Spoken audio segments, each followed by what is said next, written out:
नमस्ते दोस्तों, कैसे हो सब। आप सभी को स्वागत है मेरा YouTube channel glow your study पर। हेलो जी, वेरी गुड मॉर्निंग। क्या हाल चाल। मैं दीपक शर्मा आप सब लोगों को स्वागत करता हूं आज के जबरदस्त सेशन में। तो एक बार जल्दी से बता दीजिए, ऑडियो वीडियो क्लियर? क्या हम लोग लाइव हैं? हाँ जी, ऑडियो वीडियो क्लियर है, हम लोग लाइव हैं। गुड मॉर्निंग मोहित, गुड मॉर्निंग। आ जाओ जल्दी से एक बार सारे बच्चे। मैंने 8:30 ज्यादा जल्दी करवा लिया क्या सेशन? है 8:30 ज्यादा जल्दी करवा दिया क्या मैंने सेशन? थोड़ा लेट करवाना चाहिए क्या? Good morning, good morning, good morning. Okay, all clear भाई। लाइटिंग का मुझे लगा थोड़ा सा इशू है ना। रजत वेलकम। तो इसको टाइमिंग को चेंज करें, थोड़ा टाइमिंग को चेंज करें, फिर थोड़ा इसको हम लोग फिर ले जा सकते हैं by evening. Good morning Rajat, good morning. कितने बजे करोगे बताओ जरा तुम लोग, कितने बजे सेशन को किया जाए? 8:30 बजे काफी लोगों को जल्दी लगता है ना, काफी लोगों को जल्दी लगता है, तो हम लोग इसको लेट भी कर सकते हैं। हम लोग इसको 4 बजे कर दें, 4 बजे करें सेशन? बोलो, हम इसको 4 बजे भी ले जा सकते हैं, क्योंकि आगे आगे सर्दियां होंगी तो और सेशन दिक्कत करेगा ना। इसको हम 4 बजे भी कर सकते हैं, पर होगा यार मंडे को, क्योंकि जो टेक टीम देखती है उसमें जो बंदा ये सारे काम देखता है ना, वो छुट्टी पर है 4 बजे। तो हम लोग इसको कर सकते हैं आफ्टर मंडे। मंडे में इसको चेंज करेंगे 4 बजे। Okay for you? हाँ जी, 4 बजे सही है। 4 साढ़े 5 मैं पूछ के देखता हूँ, अगर टाइम होगा तो 4 बजे करवा के देख लेंगे सेशन को। अच्छा जी, अब बताइएगा, पिछला जितना भी हम लोगों ने किया आप लोगों ने अच्छे से रिवाइज किया? अच्छे से रिवाइज किया। हम लोगों ने 3-4 टॉपिक अभी तक कर लिए हैं। हम लोगों ने अब तक स्टार्टिंग वाला देख लिया, मेकिंग देख लिया है, ठीक है। हमने और कौन सा टॉपिक देखा है? आई थिंक मेकिंग देखा है, और यूनियन टेरिटरीज देख लिया है, फंडामेंटल राइट्स देख लिया है, डीपीएसपी देख लिया है, फंडामेंटल ड्यूटीज देख लिया है। इन सब टॉपिक को हम लोगों ने एंड टू एंड कवर किया है। अब हम लोग आज जो शुरू कर रहे हैं पार्लियामेंट शुरू कर रहे हैं। आने वाले 3 से 4 क्लासेस हम लोग पार्लियामेंट की करने वाले हैं, ठीक है जी। अब आ जाओ जरा, अब क्लास में है तो स्टार्टिंग तो करेंगे हम लोग। चलो फटाफट से एक बार आंसर देना सर, फटाफट से आप लोग आंसर करना। 2-4 सवाल मैं ऐसे ही रिकॉल के लिए पूछ रहा हूँ। आप मुझे बताना, जब कॉन्स्टिट्यूएंट असेंबली बनी थी, जब कॉन्स्टिट्यूएंट असेंबली बनी थी तो कुल सीटें कितनी थी? कॉन्स्टेंट असेंबली जब बनी तो कुल सीटें कितनी थी? शांति मत रखना, आंसर देने की कोशिश करना। कुल सीटें कितनी थी?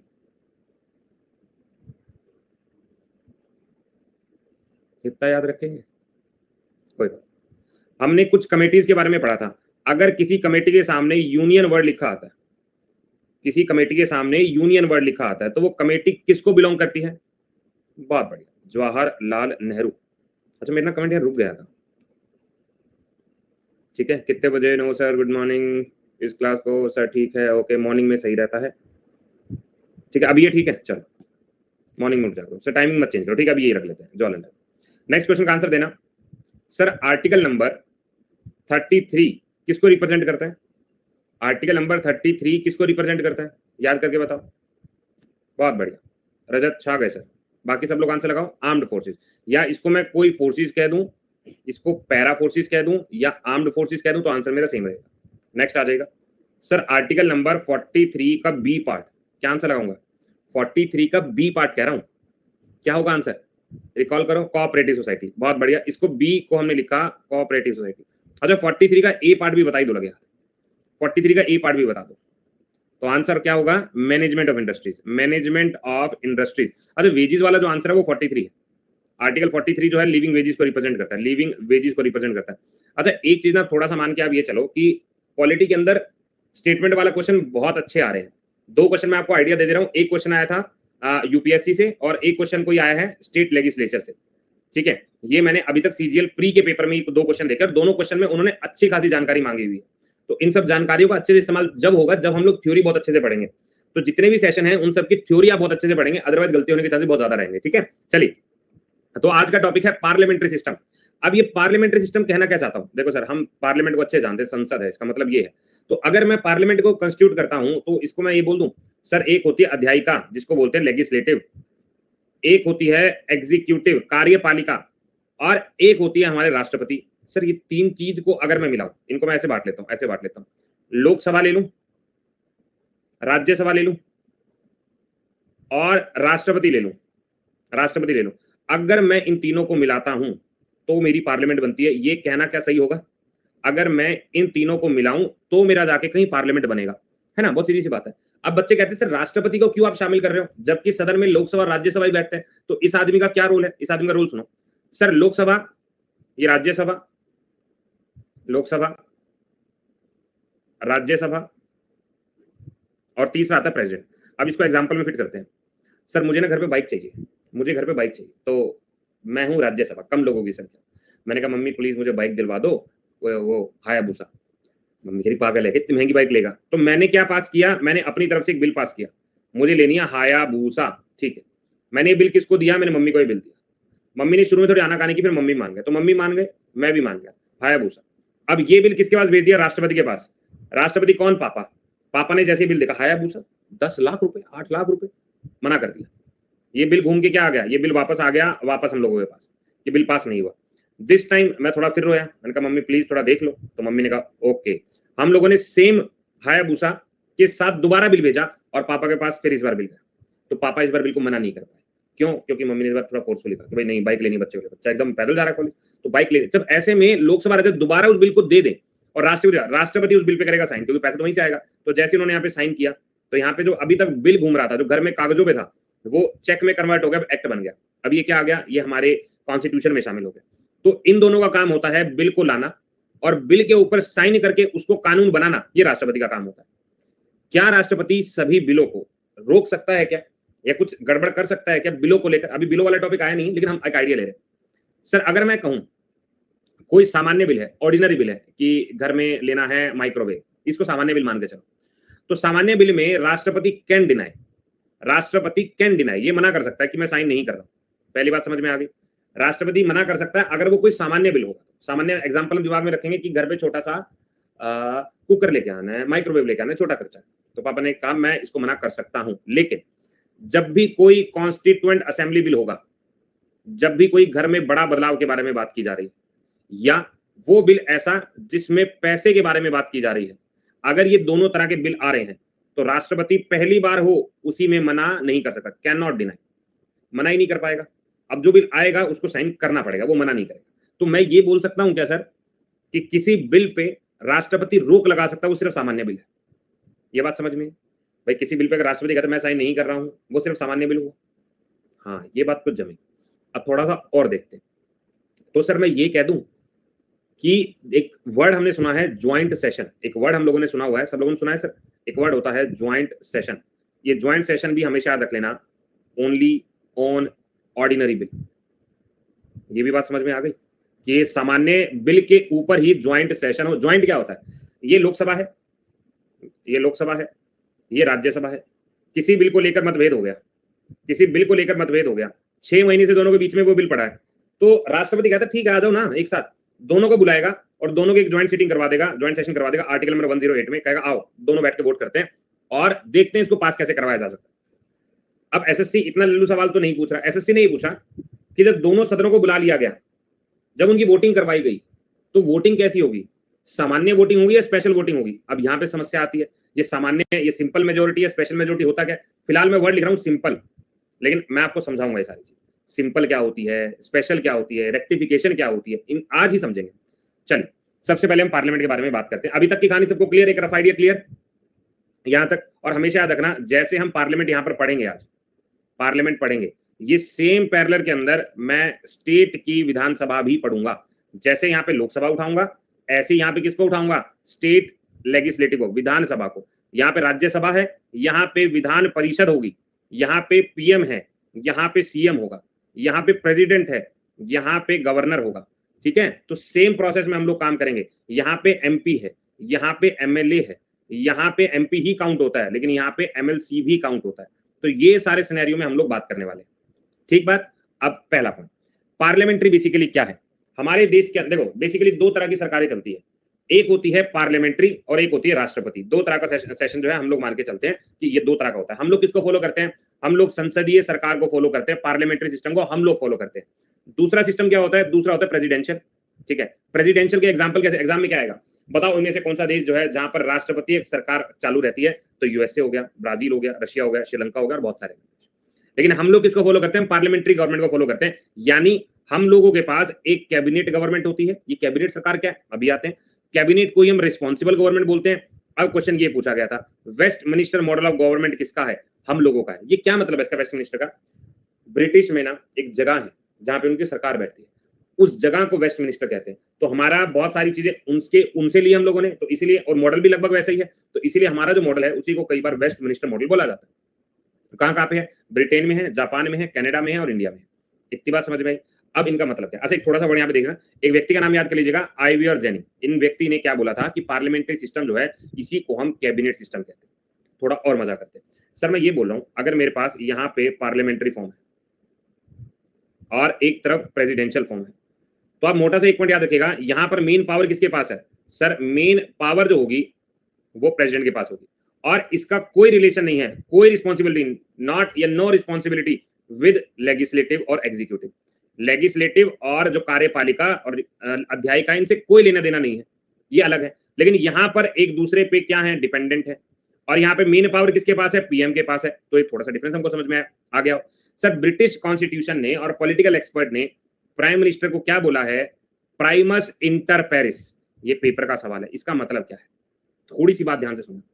Primus inter Paris, first among equal. देखो यार, लोकसभा के अंदर अगर मान लो कोई, जैसे मोदी है, मोदी जो है पूरी मेंबर के साथ चुना गया था, ऐसे कोई अलग से नहीं था।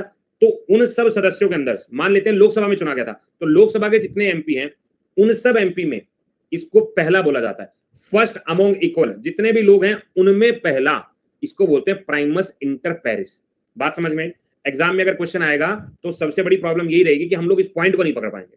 तो आज के बाद याद रखो, प्राइमस इंटर पेरिस का मतलब है कि मान लो हम क्लास में, क्लास के अंदर सारे लोग शामिल हैं, अब जितने लोग हैं सारे लोग शामिल हैं, इन सब लोगों में से मैं एक को पीएम की गद्दी दे दूं और इसे बोलूं तुम सब में से ये पहला आदमी गिना जाएगा, तो इसको मैं क्या बोलूंगा? Primus inter Paris. अभी तक इस पेज में क्या क्या बोला? हम लोग पार्लियामेंट्री फॉर्म ऑफ सरकार में रहते हैं।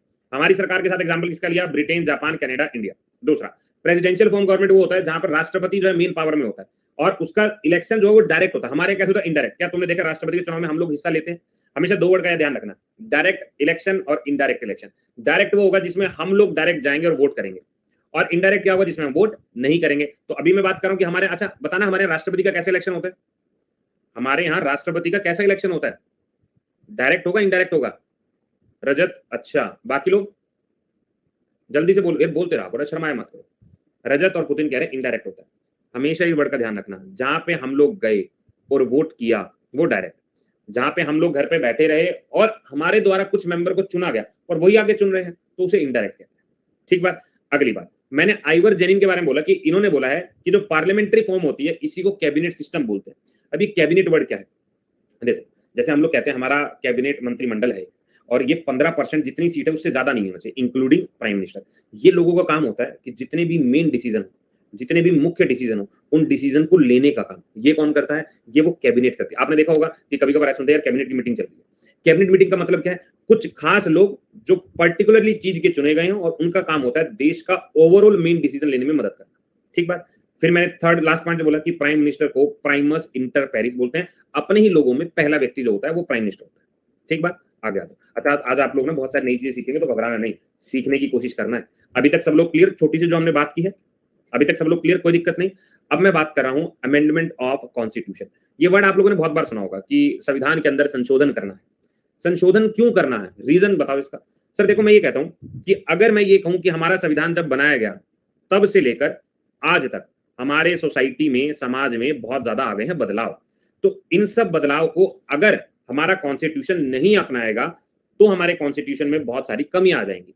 इसलिए हमारा संविधान जो है ना तो वो प्योरली रिजिड है, रिजिड का मतलब सख्त कि वो बदलेगा ही नहीं, ना वो पूरा फ्लेक्सिबल है। ऐसा भी नहीं है कि कोई कुछ भी कह दे और उन्होंने कानून बदल दिया।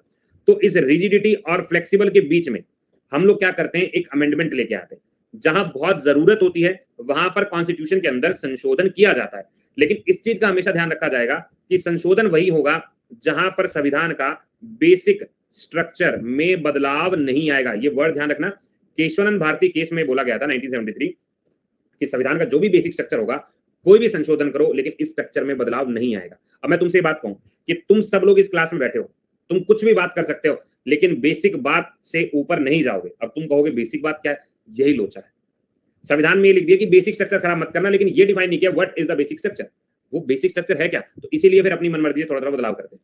जब भी पार्लियामेंट्री कोई कोटेशन आती है तो नीचे बहुत सारे क्वालिफिकेशन है और या डिस्क्वालिफिकेशन है, तो एक लास्ट में वर्ड लिखा होगा एज पर पार्लियामेंट रिक्वायर्ड या पार्लियामेंट्री रूल्स रिक्वायर्ड, कि बाकी सब तो है, लेकिन पार्लियामेंट की अगर कोई नया रूल बनेगा तो उसके हिसाब से भी होगा।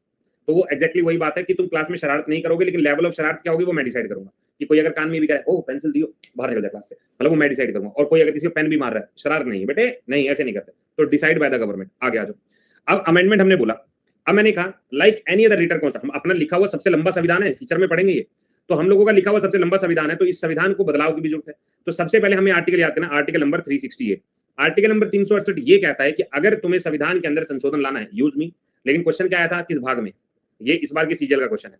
अमेंडमेंट जो है किस संविधान के किस भाग में है, तो भाग 20 है। अच्छा टोटल भाग कितने हमारे पास, नंबर ऑफ पार्ट्स कितने हमारे पास, ये भी बताओ।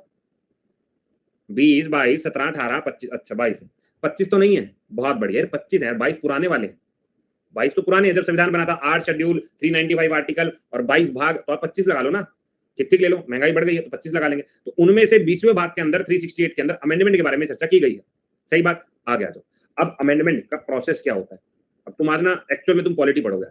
अमेंडमेंट का प्रोसेस क्या होता है बड़ा आसान ही, घबराने की जरूरत नहीं। देखो सबसे पहले मैं कहूं मुझे कोई अमेंडमेंट के अंदर प्रोसेस लाना है, तो सबसे पहले मैंने आर्टिकल नंबर 368 उठाया कि भाई चलो अमेंडमेंट करेंगे, गोविंद वेलकम। दूसरा क्या हुआ, अमेंडमेंट जो है इनिशिएट किया जाता है। अमेंडमेंट मतलब कुछ चेंज लाना है, तो उसके लिए सबसे पहले क्या लाओगे, बिल लाएंगे। क्या लाएंगे, बिल लाएंगे। तो सबसे पहले हमने एक बिल प्रपोज किया। ये बिल हो सकता है कि हमारे हाउस ऑफ पार्लियामेंट में कोई मिनिस्टर करे, पर ये स्टेट के अंदर नहीं होगा। तो अगर कोई मुझसे ये कह रहा है कि संविधान के अंदर संशोधन लाना है, कोई राज्य पार्टिसिपेट करेगा, हम कहेंगे ना जी ना, ये केंद्र का काम है, केंद्र को करने दो। ठीक बात, अगला पॉइंट। अब ये जो बिल है इसको या तो कोई मिनिस्टर ला दे कि लो सर ये लो, जिसके पास कोई मंत्रिमंडल हो, या कोई सदन का ही प्राइवेट मेंबर कोई सदस्यता नहीं है इसके पास, मतलब एमपी की सदस्यता है, कोई कैबिनेट का मिनिस्टर नहीं है, कोई मिनिस्ट्री नहीं चला रहा है, वो वाला इंडिविजुअल है, तो ये दोनों किसी बिल को ला सकते हैं फॉर अमेंडमेंट। ये चीज समझ में, लेकिन सेंटर का काम नहीं करेगा। Does not require a prior permission of president. अगर मुझे कोई बिल लेके आना है तो मुझे राष्ट्रपति की जरूरत नहीं है, मैं तुम्हें कट शॉर्ट करूंगा लास्ट में, भी सुनते रहना। नेक्स्ट आओ। अब बिल जब मैंने सदन में दिया, ठीक है, जब मैंने बिल दिया तो बिल सदन के अंदर से एक स्पेशल मेजोरिटी के साथ पास होना चाहिए। सही बात है। ये स्पेशल मेजोरिटी क्या होती है सर, स्पेशल मेजोरिटी वो मेजोरिटी होती है जब पूरे सदन के 2/3 मेंबर वोट करें। अभी आऊंगा, अभी सुनते रहो। नेक्स्ट, हर हाउस में से ये बिल सेपरेटली पास होना चाहिए और इसका कोई प्रोविजन नहीं होगा ज्वाइंट सिटिंग का। यही तो मैंने बात कही थी कि अगर संवैधानिक संशोधन किया जा रहा है, कॉन्स्टिट्यूशन अमेंडमेंट किया जा रहा है, तो उसका ज्वाइंट सिटिंग नहीं होगा। हमने क्या क्या पॉइंट दोबारा में से रिपीट करते हैं। सबसे पहले आर्टिकल नंबर 368 उठाओ। मैं इसको सेंटर में पास करूंगा, स्टेट में पास नहीं कर सकता। चाहे कोई मिनिस्टर हो, चाहे कोई प्राइवेट मेंबर हो, बिल को ले आओ और एक स्पेशल मेजोरिटी से पास कराओ, ज्वाइंट सिटिंग नहीं होगा। बात समझ में आई, आगे आ जाओ।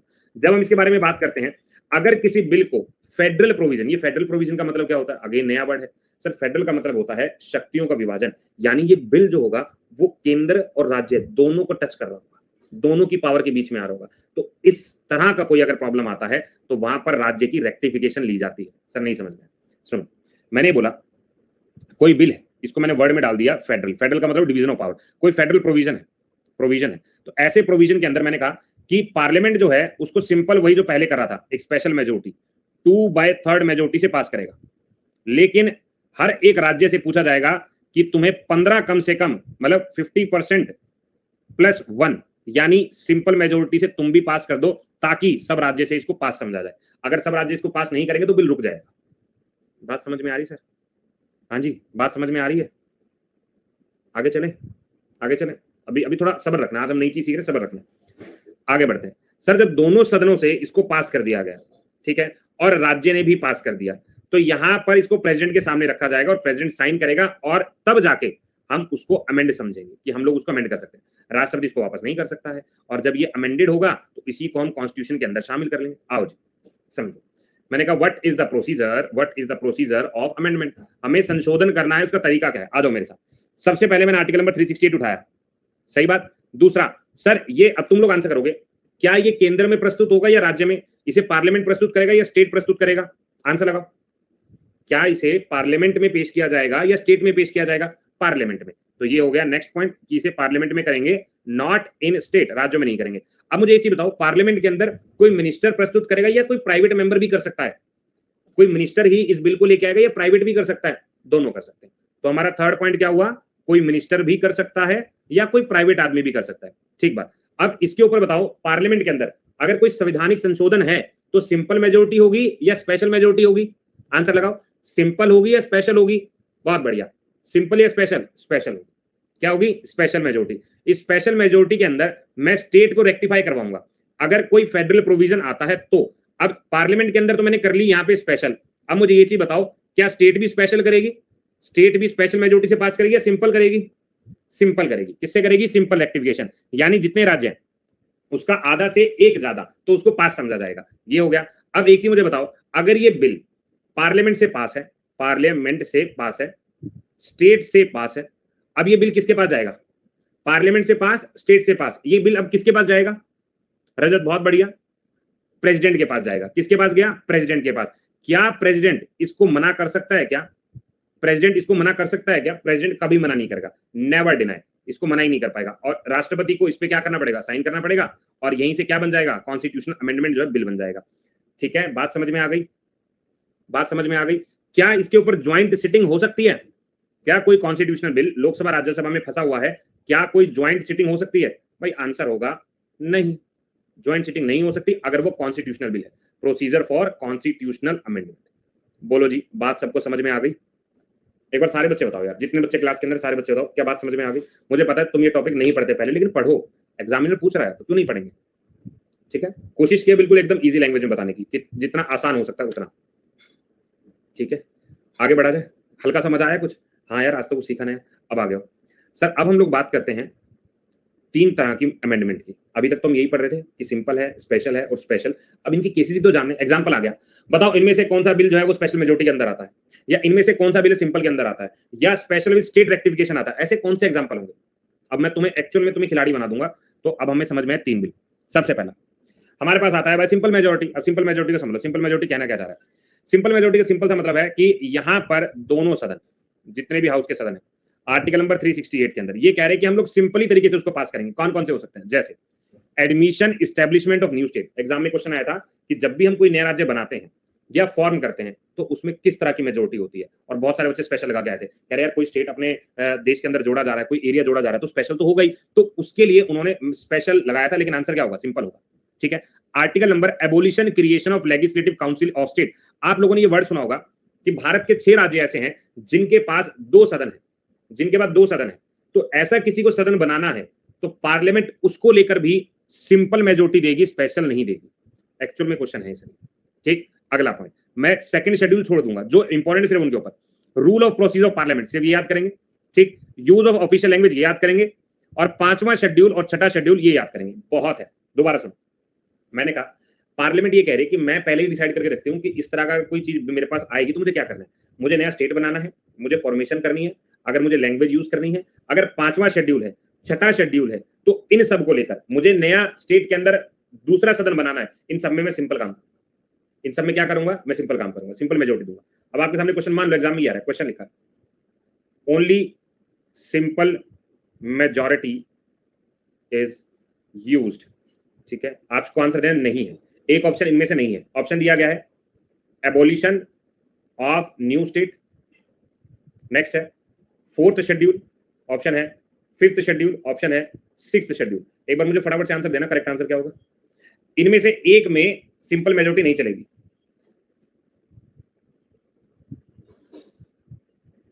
ठीक है, मोहित जिद्दी पुतिन अभी बहुत बढ़िया। बाकी लोग क्यों गलत किया? 50% ज्यादा लोगों ने गलत किया, 50% लोगों से ज्यादा ने गलत कर दिया। नहीं बनेगी बात ऐसे यार। चौथा तो राज्यसभा की सीटों के बारे में बात थी, एक ही तो पेज आगे बढ़ा था, 5वां शेड्यूल और 6ठा शेड्यूल। 5वां और 6ठा शेड्यूल, बस इसी के बारे में तो पूछा था मैंने। ये दोनों तो थे ही, 5th और 6th था, और नया अगर यहाँ पर मुझे सदन बनाना या हटाना है तो मैं इसका इस्तेमाल करूंगा। तो ये सिंपल मेजोरिटी था। अब आ गया, अब आता है स्पेशल मेजोरिटी। स्पेशल मेजोरिटी क्या होता है सर? स्पेशल मेजोरिटी का मतलब होता है, अब ध्यान से सुनना, मेजोरिटी ऑफ द कॉन्स्टिट्यूशन अगर 2/3 of the member each house present and voting, जितने भी सदन होंगे टोटल मेंबर का 2/3 कर दो। सिंपल में क्या हुआ? मान लो मेरे पास 90 मेंबर है, 90 मेंबर है, मैंने 90 मेंबर में बोला सिंपल मेजोरिटी करो, तो इन्होंने मेरे को आंसर क्या दिया? 45 जमा में 1, 46 मेंबर में पास हो जाएगा। अब इन्होंने कहा स्पेशल मेजोरिटी में करो, तो मैंने क्या लिखा? 90 का 2/3 कर दिया, तो कितने मेंबर? यहाँ पर अप्रूवल चाहिए 60 मेंबर, यहाँ पे अप्रूवल क्या चाहिए? 60 मेंबर का। ये मुझे याद रखना है। एग्जाम्पल बताओ, क्या अगर मुझे कोई फंडामेंटल राइट में चेंज करना है, डीपीएसपी में चेंज करना है, ये इसके एग्जाम्पल हो गए। ये हो गई स्पेशल मेजोरिटी। आगे चलो, आगे आओ। अब by special majority of parliament and the consent of the state, राज्य की भी सलाह जरूरी है। अब कौन कौन से एग्जाम्पल देखो, कंसेंट आपको समझ में आ गया कि 2/3 पार्लियामेंट करेगा किसी भी स्पेशल मेजोरिटी के साथ, प्लस में स्टेट कैसी मेजोरिटी देगा, सिंपल या स्पेशल, स्टेट कैसी मेजोरिटी देगा, सिंपल या स्पेशल, सिंपल होगी या स्पेशल होगी, सोच के बताना, सिंपल होगी, क्या होगी, सिंपल, ये मैंने तुम्हें सबसे पहले बताया था, सबसे पहले बताया था। अब देखो एग्जांपल, अगर मुझे राष्ट्रपति का कोई चुनाव करना है और उसका तरीका जानना है, अगर कोई चेंज करना है तो स्टेट का सलाह लेंगे, अगर मुझे एग्जीक्यूटिव पावर केंद्र की और राज्य की इनमें कोई बदलाव करना है तो मैं सलाह लूंगा, अगर मुझे सुप्रीम कोर्ट हाई कोर्ट में कोई बदलाव करना है तो मैं सलाह लूंगा, अगर मुझे GST goods and services tax council में कोई बदलाव करना है तो मैं राज्य की सलाह लूंगा, 7वें शेड्यूल में कोई बदलाव करना है, 7वां शेड्यूल क्या है जहां पे अलग अलग लिस्ट दी गई है तो मैं सलाह लूंगा, अगर मुझे पार्लियामेंट के अंदर कोई रिप्रेजेंटेशन में चाहिए तो मैं सलाह लूंगा, और पावर ऑफ पार्लियामेंट अमेंडमेंट में कोई बदलाव लाना है तो मुझे क्या क्या याद रखना है, एक पहला मुझे याद रखना है इलेक्शन, दूसरा मुझे supreme court high court, then this one, then GST, then 7th schedule, बहुत है भाई, मामला क्लियर है कि स्पेशल क्या हुआ, सिंपल क्या हुआ, सब कुछ क्लियर है, इधर देना example of only special majority, आपको एग्जांपल सिर्फ स्पेशल मेजॉरिटी पास का देना है, ऑप्शन में दिया गया है एबॉलिशन और creation of state legislative council, fundamental rights, और डाल दो तुम जीएसटी, और इनमें डाल दो नन ऑफ दीज, आंसर में क्या लगाऊं, पोल दे रहा हूं तुम्हें, लगाओ आंसर, रजत पुतिन एकदम ठीक भाई, तो तुम गलती क्यों करते हो इतने भाई, अभी तो जस्ट पढ़ के ही हटे हम लोग, अभी तो सिर्फ पढ़ के ही हटे हैं, तो याद रखेंगे ना, अभी तो पढ़ा था, फंडामेंटल राइट्स हो गया, डीपीएसपी हो गया, बस इन्हीं को तो यहाँ पे डाला गया था, यही तो थे। अच्छा मुझे एक चीज कमेंट करके बताओ, तुम्हें ऐसा लग रहा है कि यार तुम लोग बहुत मुश्किल चीज पढ़ रहे हो, तुम लोगों को ऐसा लग रहा है कि तुम लोग बहुत मुश्किल चीज पढ़ रहे हो, ठीक है, नहीं ना, समझ में आ रही है सबको बहुत अच्छे से, देखो क्योंकि जैसे जैसे पॉलिटिक्स बढ़ती जाएगी आगे, पार्लियामेंट्री चीजें हम लोग बढ़ते चले जाएंगे, तो हम लोगों के पास में बहुत सारा कंटेंट हो जाएगा, तो आप लोगों को वो कंटेंट अपने अंदर उतारना है, बहुत अच्छे से उतारना है, ठीक है, और रिवीजन क्लास के साथ साथ चलनी चाहिए, ठीक है, साथ साथ चलनी, अरे बहुत सारे बच्चे मुझे शुरू में दिखाई देते अभी नजर नहीं आ रहे हैं, ठीक है, शुभोदीप नजर नहीं आ रहा है, मयूरी नजर नहीं आ रही है, विकास, ठीक है, रिदम, हाँ भाई तुम हो, ठीक है, सर मुझे लगा इसमें भी नहीं पूछेंगे जैसे प्रीवियस क्वेश्चन, अच्छा अच्छा ठीक ठीक ठीक, हर्षिता वेलकम, अच्छा यही है, यही, अच्छा यही, ठीक है, जवाब देते रहो, मुझसे बातचीत करता है, मुझे अपने नाम रटवा दो, मुझे अपने नाम रटवाओ ताकि मैं तुम्हें बाय नेम तुरंत पहचान लूं, आगे तुम बताओ, एक तो पता बार बार आंसर क्वेश्चन करने से क्या होता है, हम लोग एक दूसरे से इंटरेक्ट करते हैं, जितना ज्यादा इंटरेक्शन होता है उतना ज्यादा हम लोग एक दूसरे से, मैं तो स्टूडेंट से बहुत टाइम तक 1-2 महीना जुड़ जाता हूँ, तो मुझे उस बच्चे को पता लगने लग जाता है कि बच्चा जो है कितने पानी में, इस बच्चे का लेवल क्या है, तो अभी बैच स्टार्टिंग है, तो मैं धीरे धीरे आप लोगों की चीजें समझ रहा हूँ, इसलिए मैं बार बार पूछ रहा हूँ कि आप लोग कितना तक समझ पा रहे हैं, कहीं डाउट है तो पूछो, क्योंकि फिर मुझे भी आदत पड़ जाएगी कि आप लोग लेवल कितना उठा चुके हो, ठीक है, बस मैं उस चीज का वेट करता हूँ, पर मुझे लग रहा है कि इस बैच को लेकर कि ये बैच नो डाउट काफी सही बच्चे आ रहे हैं, मतलब ऐसा नहीं कि मैं बिल्कुल ये कहूँ कि बिल्कुल बेसिक वाला बच्चा जिसको एकदम ये कहना पड़ेगा भाई पार्लियामेंट का मतलब समझ रहा है, वो वाला बच्चा मुझे नहीं लग रहा है, मुझे लग रहा है कि हाँ यार पहले से आपकी एक अच्छी अंडरस्टैंडिंग है पॉलिटी को लेकर, ठीक है, चलिए आगे बढ़े, अब आते हैं हम नेक्स्ट टॉपिक के ऊपर, ये है इमरजेंसी प्रोविजन, बहुत प्यारा सा टॉपिक है, सुंदर सा टॉपिक है, इसको मैं बहुत अच्छे से करना है, ध्यान से पढ़ते हैं। सबसे पहले आप मुझे बताएंगे अमेंडमेंट जो है संविधान के किस भाग में है, 21, 20, 19, नहीं पता, लगाओ आंसर, 50, मैं यही कह रहा हूं तुम्हें बार बार, गलतियों पे गलती मत किया करो, और तुम लोग बहुत सही जा रहे हो तो गलतियां करने के चांसेस कम करो, ठीक है, सबसे पहले आज क्लास की स्टार्टिंग इससे हुई थी कि भाग 20 है, आर्टिकल नंबर 368 है, सबसे पहला क्लास का जो पहली लाइन थी वो यहीं से शुरू हुई थी, तो आप लोग जब भी मेरे साथ पढ़ो तो चीजों को याद करने की कोशिश करो, ठीक है, चलो इमरजेंसी प्रोविजन क्या होता है सर, इमरजेंसी प्रोविजन जो है भाग 18 के अंदर है, दिमाग में फिट कर लो, भाग 18 इमरजेंसी प्रोविजन, अगर मैं आर्टिकल्स के बारे में बात करता हूं तो आर्टिकल नंबर 352 से लेकर 360 के बीच में जो चीजें मेंशन की गई हैं वो इमरजेंसी प्रोविजन की मेंशन की गई। अगली बात, ये प्रोविजन क्या बताता है, ये प्रोविजन कहता है अगर सेंट्रल गवर्नमेंट को ऐसा लगने लगे कि सिचुएशन एबनॉर्मल हो गई है, खराब हो गई है, तो सरकार अपनी ताकत का इस्तेमाल करती है और वहां पर स्टेट गवर्नमेंट जो है सारी पावर अपने हाथ में लेके, पूरा कंट्रोल अपने हाथ में लेके स्टेट को कहती है बेटा तू आराम कर। यहां पर एक वर्ड देखना कि हमारे देश का स्ट्रक्चर कैसा है, फेडरल स्ट्रक्चर है, लेकिन जब भी इमरजेंसी लगती है वो यूनिटरी हो जाता है। मतलब क्या, मैं आपको बार बार कह रहा हूं, हमारे संविधान में ऐसे फेडरल वर्ड यूज नहीं किया गया। फेडरल का मतलब होता है division of power, division of power, कि स्टेट की अपनी अलग पावर है, जैसे अब तुम जिस भी स्टेट में हो वहां की सीएम की अलग चलती है, वहां का पूरा मंत्रिमंडल अलग है, काम कर रहे हैं ना, तो वो अपना काम करेंगे, उनको अपनी शक्तियां दी गई। जब यूनिटरी वर्ड में बोलता हूं तो इसमें क्या होता है कि सेंटर क्या कहता है स्टेट को, बेटा तू अपने काम रोक दे और तेरी सारी शक्ति मुझे दे अभी के लिए। तो ऐसे में हमारा देश क्या हो जाता है, यूनिटरी हो जाता है, मतलब एक ही सुप्रीम बॉडी है और पूरे के ऊपर उसका राज आएगा। यार राष्ट्रपति शासन अगर मैं खाली बोलूं तो पूरा जस्टिफाई नहीं कर पाऊंगा, खाली मैं इसको आपातकालीन स्थिति बोलूंगा तो चलेगा। अब मैं राष्ट्रपति शासन पे भी लूंगा भी, ठीक है। तो मैंने क्या बोला, मैंने कहा स्टेट का सारा काम जब सेंटर के पास चला गया तो उसको यूनिटरी कह दिया। तो हमारा देश कैसा है, हमारा देश ना यूनिटरी है ना फेडरल, क्वासी, ठीक बात। इमरजेंसी क्या बोला, केंद्र को लगा राज्य तेरा काम ठीक नहीं चल रहा है, कुल लोचा है, तो कह रहे क्या करूं, कह रहा अपने काम को बदल दे, अपने काम को बदल दे। उसने कहा ठीक है, तू मुझे सारा काम अपना सौंप देगा, कहना सौंप दूंगा, चल भाई जय श्री राम, और आगे बढ़े नेक्स्ट वन। अब आता है नेक्स्ट पॉइंट, सर कॉन्स्टिट्यूशन जो है वो 3 तरह की इमरजेंसी सिचुएशन हम लोगों को बताता है कि भैया 3 तरह की सिचुएशन होती है। कौन कौन सी, सबसे पहला आर्टिकल नंबर 352 सबको आता है, आर्टिकल नंबर 356 हमको भी आता है, आर्टिकल नंबर 360 ये भी आता है। 352 कहता है अगर देश के अंदर नेशनल इमरजेंसी लगी हो तो उसको क्या कहेंगे, उसको कहेंगे 352, बहुत इजी वर्ड है। 356 क्या होगा, अगर देखो 356 क्यों लगाएगा, अगर वो राज्य केंद्र के हिसाब से, संविधान के हिसाब से काम नहीं कर रहा और राष्ट्रपति को लगे शायद ये बंदा ठीक नहीं है तो राष्ट्रपति शासन लगा दे, या वहां का राज्यपाल राष्ट्रपति को कहे भाई साहब मामला गड़बड़ है, तो उसकी सलाह पर और अपनी दिमाग का इस्तेमाल करके राष्ट्रपति शासन लगा सकता है। एक पॉइंट ये हो गया। फाइनेंशियल इमरजेंसी क्या हुआ, सर फाइनेंशियल इमरजेंसी का मतलब ये है कि अगर आपदा ऐसी आ जाए कि हमारी सरकार कहे पैसा खत्म भाई, पैसा खत्म, तो जब उसे लगे पैसा खत्म होने वाला, ये सिचुएशन कब आने वाली थी सर, 1991 1990s में आने वाली थी, जब हम लोगों ने एलपीजी इस्तेमाल किया, ठीक है, लिबराइजेशन, वो सिलेंडर नहीं, अच्छा सिलेंडर में वो स्मेल आती है, किसकी आती है, जब हम सिलेंडर की गैस चेक करते हैं, सिलेंडर वाला भैया सिलेंडर दे के जाता है तो किसी की स्मेल आती है, वो गंदी सी, प्रोपेन की आती है, गजब यार, बाकी लोग सिलेंडर तो आते हैं तुम्हारे ब्यूटेन की आते हैं, प्रोपेन नहीं ब्यूटेन होगा, ठीक है। मतलब मनमोहन सिंह ने बचा लिया, बिल्कुल बचा लिया था, बाकी सब लोग आंसर बताओ, मर कैप्टेन होगा, सोडियम मर कैप्टेन, इसकी स्मेल आती है तब पता चलता है। ब्यूटेन प्रोपेन तो उसके अंदर मेन कॉन्स्टिट्यूएंट है, वो स्मेल के लिए इसे डालते हैं ताकि लीक हो तो पता चल जाए।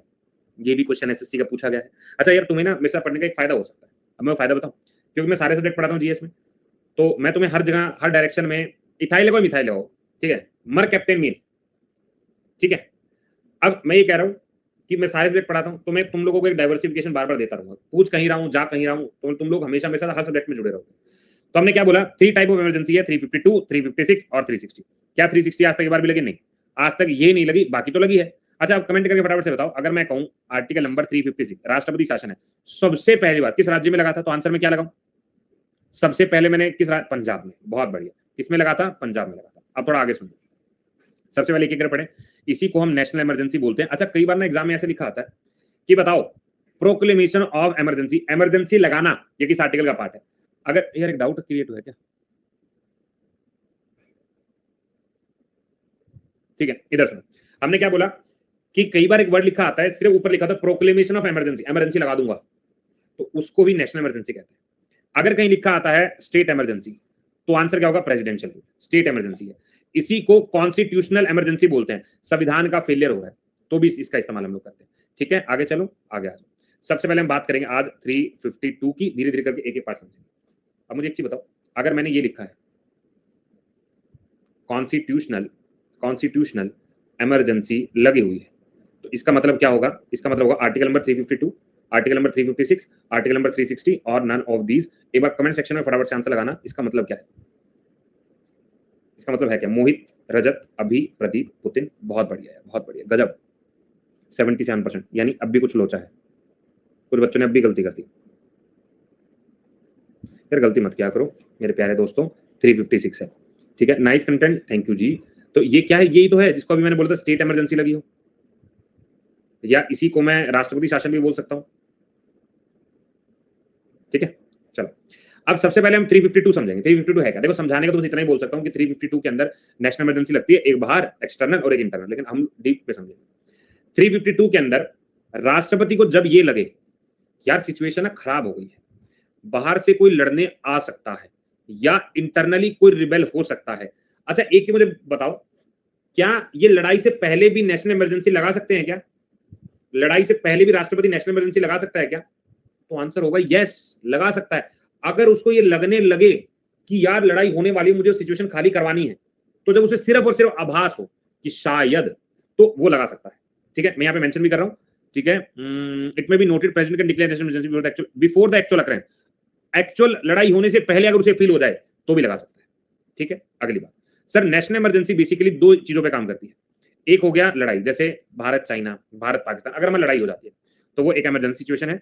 इसे मैं एक्सटर्नल एग्रेशन बोलता हूं। एग्रेशन मतलब रुद्र रूप, और एक्सटर्नल मतलब बाहरी। तो बाहर से अगर हम रुद्र रूप धारण करके लड़ रहे हैं तो उसको हम वॉर कहते हैं, एक्सटर्नल एग्रेशन कहते हैं। इसी को ही हम लोग एक्सटर्नल इमरजेंसी बोल दिए। ठीक बात। दूसरा पॉइंट सर, दूसरा होता है आर्म्ड रेबिलियन, हथियार बंद दंगा। तो पहले ना इसको ऐसे समझ, हिंदू मुस्लिम का राइट हो गया, मान लो हिंदू क्रिश्चियन का राइट हो गया, मुस्लिम क्रिश्चियन का राइट हो गया, देश के अंदर दंगा हो गया। तो वो कैसा दंगा है? वो इंटरनल है। तो हम लोग ना, मतलब अगर थोड़ा सा और हम डेप्थ पढ़े, पहले 3 वर्ड का इस्तेमाल करते थे, एक्सटर्नल, आर्म्ड और इंटरनल। इंटरनल तीसरा हिस्सा था, लेकिन इसका कोई मतलब नहीं बना और संविधान कहता है वे गया यार, झूठा सा लग रहा है कुछ, इसको जोड़ दिया गया। तो आर्म्ड और इंटरनल आज एक ही है। तो इंटरनल वर्ड यूज नहीं करेंगे, आर्म्ड वर्ड यूज करेंगे। और ये वर्ड का इस्तेमाल कब किया गया? अमेंडमेंट याद कर लो, 44वां संशोधन में ये बोला गया कि अब वर्ड जो है हम आर्म्ड रेबिलियन यूज करेंगे, ना कि इंटरनल डिस्टर्बेंस। बात समझ में? इधर आओ। मैंने कहा आर्टिकल नंबर 352 सबसे पहले ये कहता है राष्ट्रपति 2 कारणों पे इसको लगा सकता है। अगर उसे लगता है वार होने वाली है या एक्सटर्नल कोई दंगा है, तो इस एक्सटर्नल दंगे को ही हम लोग बोलते हैं कि यहाँ पर है एक्सटर्नल अग्रेशन। ठीक है, या एक्सटर्नल इमरजेंसी, एक ही हो गया। दूसरा क्या हो गया? दूसरा हो गया तरीका इंटरनल। अब ये वर्ड इंटरनल रिप्लेस कर दिया गया किसके साथ? आर्म्ड रेबिलियन के साथ, आर्म्ड रेबिलियन। और ये वर्ड कब जोड़ा गया था? जल्दी से, कौन सा अमेंडमेंट होगा? इंटरनल को आर्म्ड रेबिलियन बोला गया है, कौन सा अमेंडमेंट? 44 अमेंडमेंट। अब मुझे कमेंट करके तो 44 अमेंडमेंट आया कब था? 1978। ये भी कई बार पूछ लेता, पता है, कई बार ये भी पूछा हुआ। तो ये हुआ हमारा पहला पेज, आ गया। अब नेक्स्ट आता है कि प्रेसिडेंट जो है इमरजेंसी लगा दी। ठीक है, इमरजेंसी लगा दी। ये थोड़ा सा आप समझिएगा, जब पहले इमरजेंसी लगाई गई थी ना, लोचा क्या हुआ कि इंदिरा जी ने बोला इमरजेंसी लगाओ, और किसी कैबिनेट के मंत्री से सलाह ही नहीं ली। कैबिनेट वाले खुद देख रहे, अरे न्यूज आई हुई भाई, इमरजेंसी लग गई। तो ये जो है एक तरह का संविधान से उल्लंघन था। तो पहले तो ऐसे ही चल रहा था, लेकिन उसको चेंज कर दिया गया। तो अब क्या होगा? प्रेसिडेंट इमरजेंसी तब लगाएगा जब उसके पास एक रिटन रिकमेंडेशन आएगा कैबिनेट का। जब तक कैबिनेट के मंत्री लिख के ना भेजें कि भाई अब हम चाहते हैं तू लगा दे, तब वो लगाएगा, अदरवाइज नहीं लगाएगा। खाली पीएम के कहने पर अब राष्ट्रपति इमरजेंसी नहीं लगा सकता। ये need to get verified by cabinet minister, cabinet minister भेजेंगे तो। अब ये कब जोड़ा गया था? ठीक है, ये भी 44 में जोड़ा गया था। लेकिन एक चीज और ध्यान रखना, एक वर्ड हम लोग सुनते हैं judicial review. What is the meaning of judicial review? Sir USA से लिया गया। इसका मतलब कोई भी है, अगर कोई सरकारी डिसीजन लिया जाता है तो वो डिसीजन सुप्रीम कोर्ट के दायरे में आता है कि सुप्रीम कोर्ट उस डिसीजन को पूछे भाई ये क्यों लिया था। तो जब उससे वो पूछे क्यों लिया, तो उसको जवाब देना पड़ेगा ना। अगर कोई जवाब दी होगी नहीं तो कुछ भी ले लेगा डिसीजन।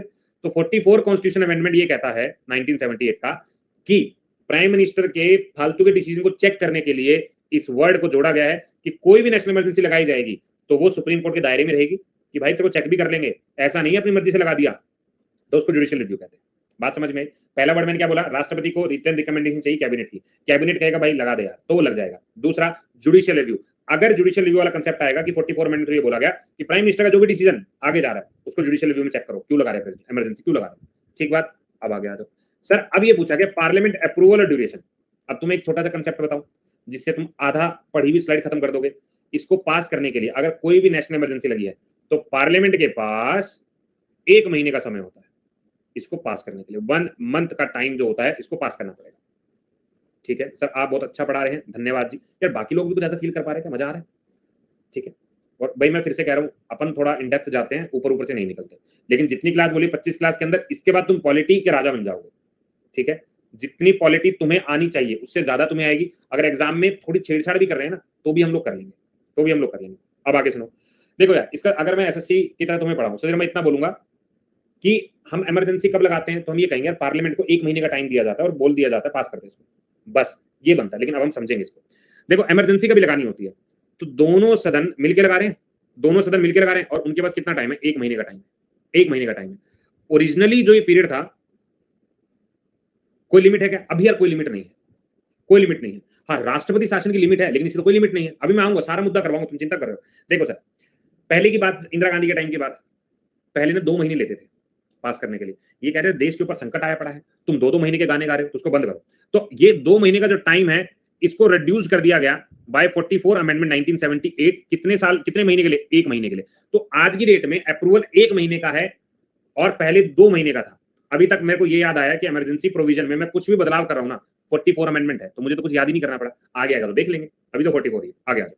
सर ये बोला गया कि अगर पार्लियामेंट इसको पास करता है, पहले क्या था, पहले कह रहे चलन दो भाई इमरजेंसी, कोई अप्रूवल की जरूरत नहीं। पहले क्या था, इंडेफिनिट पीरियड था, चलने दो कोई दिक्कत नहीं। लेकिन अब क्या कहते हैं, कह रहा भाई सुनो, खाला जी का घर नहीं है ये, इसको सोच सुनो। इन्होंने क्या बोला कि 44 अमेंडमेंट 1978 में बोला गया कि हर 6 महीने बाद चेक करो कि आगे चलाना भी है नहीं चलाना। ठीक है, तो यहाँ पर इंडेफिनिट पीरियड जो अप्रूवल था, अब एवरी 6 मंथ में उसको चेक किया जाएगा कि चलाओ या नहीं चलाना। पार्लियामेंट डिसाइड करेगी ना। पहले क्या था, एक बार पास कर दिया चलने दो इंडेफिनिट पीरियड तक। अब 44 अमेंडमेंट ये कह रहा है कि हर 6 महीने बाद एक बार आप चेक कर लो भाई अब जरूरत है भी या नहीं। जाट वेलकम। ठीक है, आगे चले। अब ये क्या कह रहा है, हर एक रेजोल्यूशन जो भी इमरजेंसी का होगा वो दोनों सदन कैसे पास करेंगे, स्पेशल मेजोरिटी से। क्वेश्चन आया यार 1 महीने के अंदर अंदर बिल पास करना है, सिंपल होगी या स्पेशल होगी? हमने कहा स्पेशल। और इसको भी पहले क्या सिंपल था, इसको भी इंट्रोड्यूस किया गया 44 अमेंडमेंट 1978। भाई मुझे ना एक चीज याद रखना, मुझे पहले वाला याद नहीं रखना, आज क्या चल रहा है वो याद रखना है। जैसे मैंने तुम्हें बोला कि अगर पार्लियामेंट में अप्रूवल के लिए गए तो पहली चीज में क्या ध्यान रखूंगा यार, एक तो ना स्पेशल मेजोरिटी होगी, सिंपल नहीं होगी, स्पेशल मेजोरिटी से पास करवाया जाएगा। दूसरा मैं क्या याद रखूंगा, 1 महीने का ही टाइम दिया गया है, और मैं ये याद रखूंगा हर 6 महीने में अप्रूवल की नीड है, यहाँ पर हर 6 महीने में अप्रूवल दिया जाएगा, ये तरीका होगा। ये सारी चीजें कैसे सर 44 अमेंडमेंट 1978 में ये सारी चीजें जोड़ी हो गया। पहले स्पेशल नहीं था, सिंपल था, 1 नहीं था, 2 था, 6 नहीं था, इंडेफिनिट था। लेकिन आज मुझे याद हो गया कि हाँ यार तीनों पे काम किया गया। आ गया। अब आता है हटाने का तरीका, ये तो लगाने का तरीका था। अब मुझे एक चीज बताओ यार, चलो जब तुमसे थोड़ा बातचीत करता हूँ, अगर मान लो सिचुएशन ऐसी आ गई कि नेशनल इमरजेंसी की जरूरत है और उस वक्त लोकसभा डिसॉल्व करके ये सरकार गिरी हुई है, लोकसभा है ही नहीं, तो क्या होगा? तो क्या होगा? मैंने कहा सिचुएशन तुम्हारे सामने क्रिएट करते हैं। जब हमने कहा नेशनल इमरजेंसी की सिचुएशन आई खड़ी है, हम लोग लड़ाई में उतरने वाले हैं, लेकिन लोकसभा जो है वो डिसॉल्व है, भंग है, सरकार नहीं है, ओनली कौन है? ओनली राज्यसभा है। तो क्या करेंगे हम लोग? तो हम लोग क्या करेंगे? प्रेसिडेंट ऑर्डिनेंस पास कर देगा। यार ये भी एक तरीका हो सकता है। अब मैं तुम्हें बताता हूं, ऐसी सिचुएशन के अंदर ओनली राज्यसभा कैन पास, ये पास कर देगा। और ये जब तक वैलिड रहेगा, कब तक भाई? जब दोबारा फर्स्ट सिटिंग ना हो लोकसभा की। लोकसभा दोबारा आएगी तो है ही ना, आएगी तो है ही ना। तो जब भी आएगी उसकी पहली सिटिंग के 30 दिनों के अंदर अंदर उसको पास करना होगा। वही सेम प्रोसेस है स्पेशल मेजोरिटी से। बात कुछ कही दिमाग में? ये सर कंसेप्ट होता है, मतलब ये पॉलिटी की थोड़ा कंसेप्चुअल क्लैरिटी, हम लोगों को थोड़ा सा आइडिया लेना पड़ेगा। नेशनल इमरजेंसी मैंने कहा लोकसभा भंग है, सिर्फ राज्यसभा बैठी है, राज्यसभा से बोला बेटा पास कर दे इसको, उसने कहा लो पास कर दिया। कह रहे कब तक वैलिड रहेगा? कह रहे फर्स्ट सिटिंग तक वैलिड रहेगा, जब लोकसभा के बैठेगी, और उसको भी 30 दिन का टाइम दिया जाएगा। 30 दिन के अंदर अंदर बता भैया क्या है, दोनों मिलकर फिर पास कर देंगे। अगर नहीं करते तो इमरजेंसी रोक देंगे, पास कर देंगे तो वैलिड रहेगा। ये क्या हुआ? कंटिन्यूएशन। अगर सदन नहीं भी है और आपदा जरूरी है, इमरजेंसी तो आ गई ना, तो हमें कुछ ना कुछ तो करना है। अब उसको 6 महीने का टाइम तो नहीं देंगे यार, 6 महीने बाद बताएंगे, पास तो अभी करना है, मतलब अभी करना है, वो वाली सिचुएशन आ गया। अब हटाने का क्या तरीका है कि हटाएंगे कैसे? रिवोकेशन ऑफ प्रोक्लेमेशन, प्रोक्लेमेशन लगाना। अब उसको हटाने का तरीका देखो। देखो जी, हमने क्या किया, हमने इमरजेंसी लगा दी, लेकिन ये बात तो हम जान चुके हैं कि पहले इमरजेंसी जो है इंडेफिनिट पीरियड तक चलती थी, अब 6-6 महीने में उसको चलाते रहना है। लेकिन लोकसभा कहती है यार 6 महीने का टाइम नहीं है, इमरजेंसी लगे 2 महीने हुए, और उसको किसको? लोकसभा को ही लगने लगा नहीं यार रोक दो इसे, गड़बड़ हो रही है। तो क्या करेंगे? 1/10 मेंबर, 1/10 टोटल मेंबर लोकसभा के, पर ये होगा लोकसभा से, एक रिटर्न नोटिस देंगे स्पीकर को, भाई इमरजेंसी हटा दे, अब नहीं है।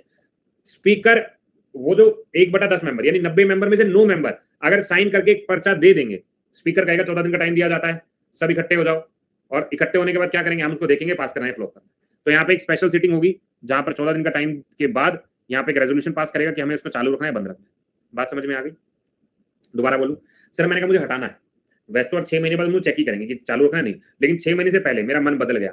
तो मेरा मन बदला तो लोकसभा में, सिर्फ लोकसभा में 1/10 मेंबर एक रेजोल्यूशन बना के देंगे कि हम चाहते बंद हो जाए 14 दिन के अंदर अंदर, विद इन 14 डेज उसके ऊपर एक्शन हो जाएगा, और अगर सब लोगों ने मिलकर कह दिया बंद करो तो बंद हो जाएगा। ठीक है, अब आता है effect of fundamental rights. Sir हम लोग ये जानते हैं कि जब भी इमरजेंसी लगती है तो मौलिक अधिकार हट जाते हैं, सिवाय किनके? सिवाय आर्टिकल 20 और 21 और सिवाय आर्टिकल 19। अब मैंने आपको कहा था 20 और 21 में तो कोई फर्क ही नहीं पड़ता है कि किसी तरह की इमरजेंसी लोग, वो तो कभी नहीं हटेगा। लेकिन 19 में मैंने आपको एक वर्ड बोला था कि this is only ended in case of war और एक्सटर्नल एग्रेशन, बाकी कोई दिक्कत नहीं। ठीक है, तो आर्टिकल नंबर 358 कहता है आर्टिकल नंबर 19 को कब हटाएंगे या गारंटेड है, आर्टिकल नंबर 359 कहता है 20 और 21 तो कभी नहीं हटेंगे। बात समझ में आ गई? अब मुझे बताओ, अगर मुझे प्रोक्लेम करना है, प्रोक्लेम मतलब बंद करना है इमरजेंसी को, तो लोकसभा के कुल कितने मेंबर? 1/10, 1/14, 2/3, या हमारे को नहीं पता, आंसर क्या लगाओ? लगाओ जी आंसर। कितने मेंबर एक रेजोल्यूशन बना के देंगे? अच्छा, जो ये पर्चा बना के देंगे 100% लोग सही कह रहे हैं क्या? गजब ही कर दिया भाई। भाई 100 के 100 सही दे रहे हैं यार, गजब। अब मुझे एक चीज बताओ, तुमने कहा 1/10 है, अब ये देंगे किसको? राष्ट्रपति को देंगे, स्पीकर को देंगे, वाइस प्रेसिडेंट को देंगे, या हमें नहीं पता? आंसर देना।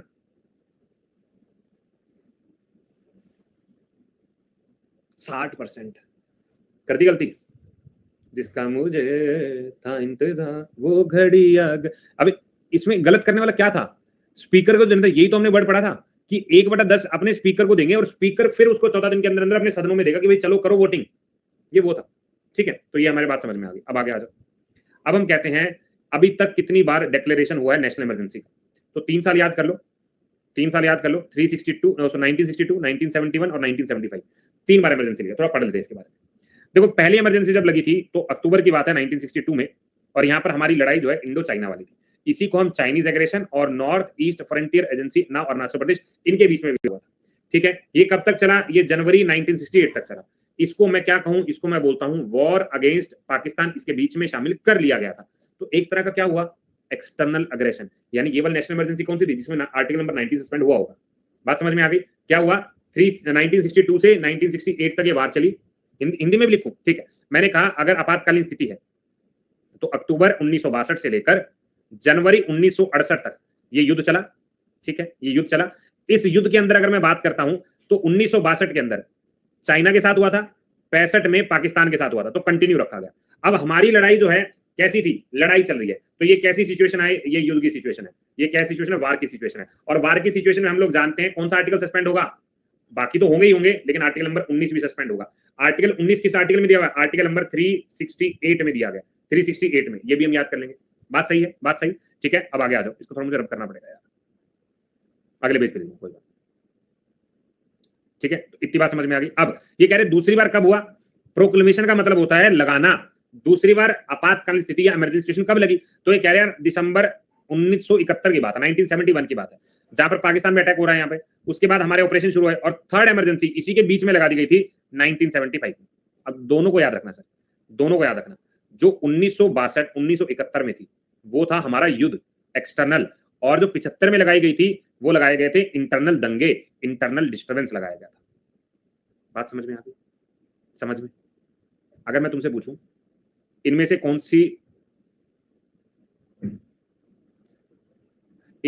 सी नेशनल इमरजेंसी इंटरनल है?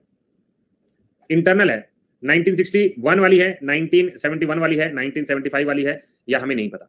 इनमें से कौन सी इमरजेंसी इंटरनल लगी है, मतलब आपसी दंगों की वजह से इमरजेंसी लगाई गई, कौन सी है? बहुत बढ़िया जी, गजब गजब गजब, ठीक है। तो गलती मत करो, याद रख लो, अपन लगा देंगे बढ़िया बढ़िया आंसर, ठीक है। तो ये वाली हम लोग याद रख लेंगे कौन सी थी 1975। ये दोनों कौन सी थी? ये वॉर वाली सिचुएशन है, वॉर वाली सिचुएशन है, ठीक बात। अच्छा मुझे चलो अभी तुमने पढ़ लिया, एक चीज मुझे बताओ, अगर पार्लियामेंट को नेशनल इमरजेंसी लगानी है तो मेजोरिटी सिंपल होती है स्पेशल होती है? मेजोरिटी सिंपल होती है स्पेशल होती है? चिन्ह में वेलकम। ये सिर्फ 5 मिनट हुए हैं, 5-7 मिनट आगे निकले हम लोग और दिमाग एकदम ऐसा हो गया, भसड़ हो गए हैं। स्पेशल होगी। मैंने तुम्हें आखिरी में समअप भी करूंगा जिससे तुम्हें इजी तरीके से याद रहेगा। अब आगे आ जाओ प्रेजेंट टू। इस बार के पेपर में ना ये क्वेश्चन आया था, आर्टिकल 355 ये क्या कहता है, ठीक है, 355, ठीक है। सजल समझ आ रहा है यार? कोई दिक्कत? वैसे हर एक में कोई प्रॉब्लम होगी नहीं तुम लोगों को, मैंने हर एक में लिखा हुआ है राष्ट्रपति शासन 355 क्या कहता है, ऐसे लिखा हुआ है। अभी तो मैं बिल्कुल एकदम लेमन लैंग्वेज में ही बोल रहा हूँ, तुम्हें हर चीज ऐसी लगेगी जैसे बातचीत कर रहे हैं हम लोग वैसे। हाँ जी, क्लियर है? कोई बात नहीं, कोई बात नहीं, समझते। देखो जी, हम कहते हैं राष्ट्रपति शासन। अब राष्ट्रपति शासन क्या कहता है, ध्यान से सुनो। राष्ट्रपति शासन का सीधा सीधा मुद्दा ये है, ठीक है सर जी, जो पेज पे लिखा है ना वो हिंदी में दीजिए, हमको समझ में नहीं आ रहा। ऐसा है क्या यार? वैसे तो मैं पेज में लिख भी कुछ नहीं रहा हूँ, डेट लिखी होगी, देखो डेट लिखी होगी। कोशिश करता हूँ, चलो कोशिश करता हूँ। वैसे मैं बहुत लेमन लैंग्वेज में बात करूँ, बहुत ही ज्यादा सरल भाषा है, ठीक है, मतलब ऐसी लैंग्वेज है बिल्कुल, ठीक है। बिल्कुल ऐसा लगेगा तुम लोग वैसे में से बातचीत ही कर रहे हो, हम लोग वैसी बात कर रहे हैं। फिर भी कोशिश करूंगा और थोड़ा हिंदी में लिखूं, ठीक है। देखो सबसे पहले राष्ट्रपति शासन है, ठीक है। मुझे ना एक ही स्लाइड में हिंदी इंग्लिश दोनों करने पड़ेंगे, तब जाके मुझे लग रहा है तुम्हें ज्यादा दिखता रहेगा साथ साथ, है ना। चलो कल से देखता हूँ। अगर मैं राष्ट्रपति शासन के बारे में बात करता हूं तो सबसे पहले मुझे ये समझना है कि राष्ट्रपति शासन लगाते क्यों है। सर ये इसलिए लगाते हैं जब केंद्र को ये लगने लगे कि राज्य की सरकार, स्टेट गवर्नमेंट अपना काम कॉन्स्टिट्यूशन के हिसाब से नहीं कर रही है, तब जाके लगता है राष्ट्रपति शासन। तो पहली लाइन जो है राष्ट्रपति शासन क्या कहती है, जब केंद्र की सरकार को ये लगने लगे कि जो राज्य है वो प्रोविजन यानी जो संविधान है उसके हिसाब से काम नहीं कर रहा, तो आर्टिकल नंबर 355 इस्तेमाल करता है। और जब इस इमरजेंसी को लगा देता है तो उसको अनुच्छेद या आर्टिकल 356 बोला जाता है। 356 क्या कहते हैं कि फेलियर हो गया। क्या हो गया? फेलियर हो गया। किसका? संविधानिक जो उपचार है, संवैधानिक मशीन है, उसका फेलियर हो गया।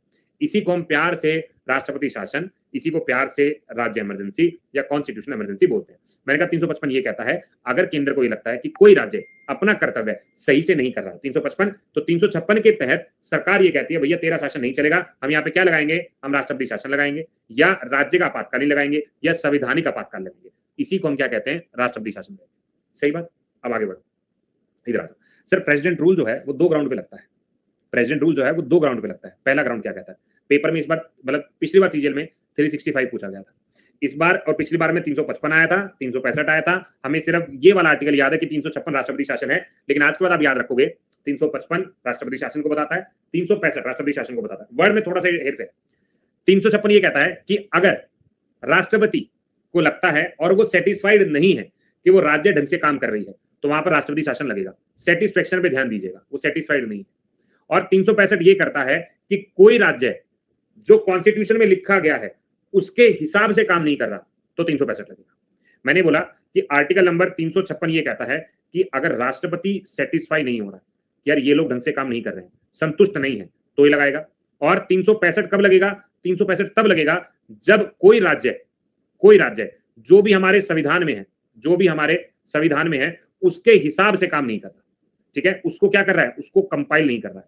तो जब उसको कंप्लाई नहीं करेगा तब भी वहां पर राष्ट्रपति शासन लगेगा, और यहाँ पर अगर प्रेसिडेंट सेटिस्फाई नहीं हो रहा तब भी राष्ट्रपति शासन लगेगा।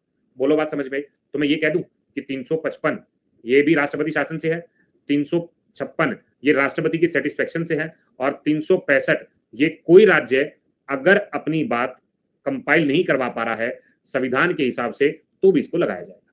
बोलो भाई, तीनों आर्टिकल क्लियर? तीनों आर्टिकल क्लियर? अब आगे आ जाओ। अब मेरे पास आता है मैं अप्रूवल कब करूं। अब पहला जब हमने पढ़ लिया ना तो ये आसान हो गया।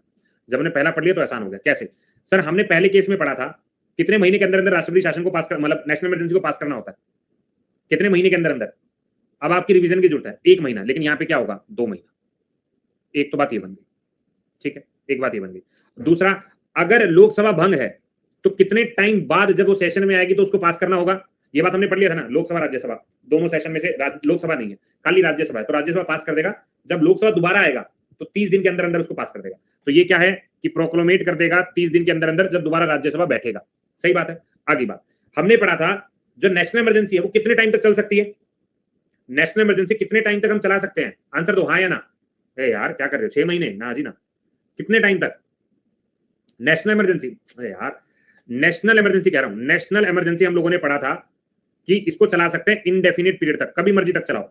एवरी 6 महीने में रिकॉल करना है, बस हर 6 महीने में चेक करना है कि भाई चालू रखें या ना रखें, लेकिन चला तो इंडेफिनिट पीरियड तक कर सकते हैं।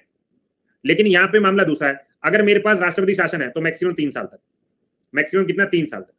इसको भी यार 6 महीने बाद अप्रूवल चाहिए, लेकिन 3 साल तक मैक्सिमम है। इतनी बात समझ में आ गई? इतनी बात समझ में आ गई?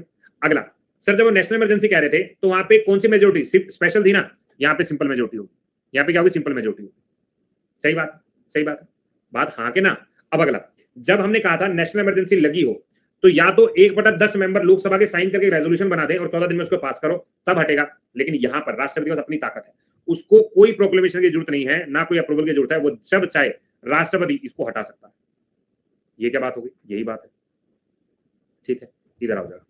हमने यहाँ लिखा नेशनल इमरजेंसी, नेशनल इमरजेंसी, यहाँ पे लिखा राष्ट्रपति शासन, प्रेसिडेंट रूल। अब मुझे तुम आंसर करोगे। मैंने लिखा नेशनल इमरजेंसी जो है 1 महीने के अंदर अंदर पास होगी। यहां कितना टाइम लगेगा? यहां कितना टाइम लगेगा? अपन को लगेंगे 2 महीने। ठीक बात। नेक्स्ट, यहाँ पे पार्लियामेंट में पास करवाने के लिए हमको चाहिए स्पेशल मेजोरिटी, तो प्रेसिडेंट में कौन सी मेजोरिटी चाहिए होगी? यहाँ पे कौन सी मेजोरिटी चाहिए होगी? बहुत बढ़िया, सारे बच्चे आंसर लगाओ। यहाँ पे होगी सिंपल मेजोरिटी। अगर मैं कहूं यहां पर नेशनल इमरजेंसी, अगर लोकसभा एब्सेंट है लोकसभा डिसॉल्व है, तो जब ये दोबारा आएगी, अगेन जब रिटर्न होगी, फर्स्ट सिटिंग होगी, तो कितने दिन के अंदर अंदर उसको पास करना होगा? कितने दिन के अंदर अंदर पास करना होगा? 30 दिन के अंदर। यहाँ पे भी सेम प्रोटोकॉल है, 30 दिन के अंदर। हर 6 महीने बाद रिकॉल होती है, जब भी कोई इमरजेंसी लगती है, हर 6 महीने बाद उसको देखा जाता है। यहां भी कितने टाइम बाद देखा जाएगा? यहाँ कितने टाइम बाद देखेंगे? देखो चेक तो करना है ना कि इमरजेंसी चालू करना नहीं करना है। यहाँ पे भी 6 महीने बाद देखेंगे। तो यहाँ पे पीरियड कितना है? इनडेफिनिट पीरियड तक हम इसको चला सकते हैं, इनडेफिनिट पीरियड तक। यहाँ कितने महीने तक? कितने साल तक? कितने साल तक? 3 साल तक। कितने साल तक? 3 साल तक।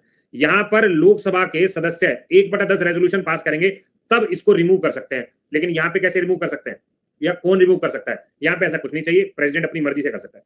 प्रेसिडेंट की मर्जी चलेगी, मर्जी, ये हो गया मर्जी, अपनी मर्जी से रिमूव कर सकता है। बात समझ में आ गई? बोलो जुबा केसरी, जुबा केसरी हो गई? ठीक है, अब आगे चले, आगे आगे। अब अगर हम बात करते हैं राष्ट्रपति शासन के बारे में, तो मैं कहता हूं राष्ट्रपति शासन जो है पहली बार पंजाब में 1951 में लगाया गया। ठीक है, 38 कॉन्स्टिट्यूशन अमेंडमेंट ये कहता है कि जब भी राष्ट्रपति कोई इस तरह का प्रोटोकॉल लगाता है कि मुझे लग रहा है ये राज्य ठीक से काम नहीं कर रहा, तो जैसे 44वें संशोधन में जुडिशियल रिव्यू जोड़ा गया था ना, ऐसे यहां जोड़ा गया। अब मैं तुम्हें एक तरीका बता दूं याद करने का, अगर तुमसे इमरजेंसी में कुछ भी पूछा जा रहा है तो तुम्हें 44वां संशोधन तो छोड़ना ही नहीं, टांग पकड़ लो, जो भी आंसर होगा यही होगा। तो 44वें संशोधन में यहाँ पे जुडिशियल रिव्यू जोड़ा गया था। ठीक है, लेकिन लेकिन लेकिन यहाँ पे थोड़ा सा लोचा इन्होंने कर दिया कि जो अप्रूवल है पास करने का, वो 6 महीने का रेस करके 6 महीने से 1 साल कर दिया गया था, लेकिन वापस से उसे कम कर दिया गया। और 44 अमेंडमेंट ने फिर ये चीज बोली कि यार 6 महीने में आपको चेक करना पड़ेगा कि राष्ट्रपति शासन लगेगा नहीं लगेगा। ये हो गया राष्ट्रपति शासन। आगे बढ़े, अब आता है फाइनेंशियल इमरजेंसी। भाई डिटेल में समझ में आया मैंने क्या क्या बताया अब तक? अच्छा, आप इससे पहले तुमने पॉलिटी खूब पढ़ी है, इससे पहले पॉलिटी तुमने खूब पढ़ी है, क्या तुम्हें थोड़ा सा फर्क लगा कि हाँ यार कुछ अलग सा लगा है, कुछ फर्क आया? अब मैं तुम्हें एक चीज का मतलब, मैं जब ये चीजें करवाता हूं तो मुझे फील होता है कि यार इससे बाहर क्वेश्चन एसएससी कैटेगरी के अंदर तो नहीं जा सकता अगर हम वो टॉपिक करके जा रहे हैं तो। ठीक है सर, हम तो पहली बार हैं। अच्छा अच्छा, कितने लोग पहले पॉलिटी पढ़ चुके हैं? वो लिखें कि पी पढ़ चुके हैं। कितने लोग पहले पढ़ चुके हैं पॉलिटी, मतलब ये सेकंड टाइम रिवीजन है? मोहित कह रहे पढ़ चुके हैं, अच्छा रजत कह रहे पढ़ चुके हैं, मयूरी पढ़ चुके हैं। ठीक है, तो जब आपने पहले पढ़ा था और अब पढ़ा है तो कोई बदलाव महसूस हुआ है? कोई बदलाव महसूस हुआ है क्या? हाँ जी,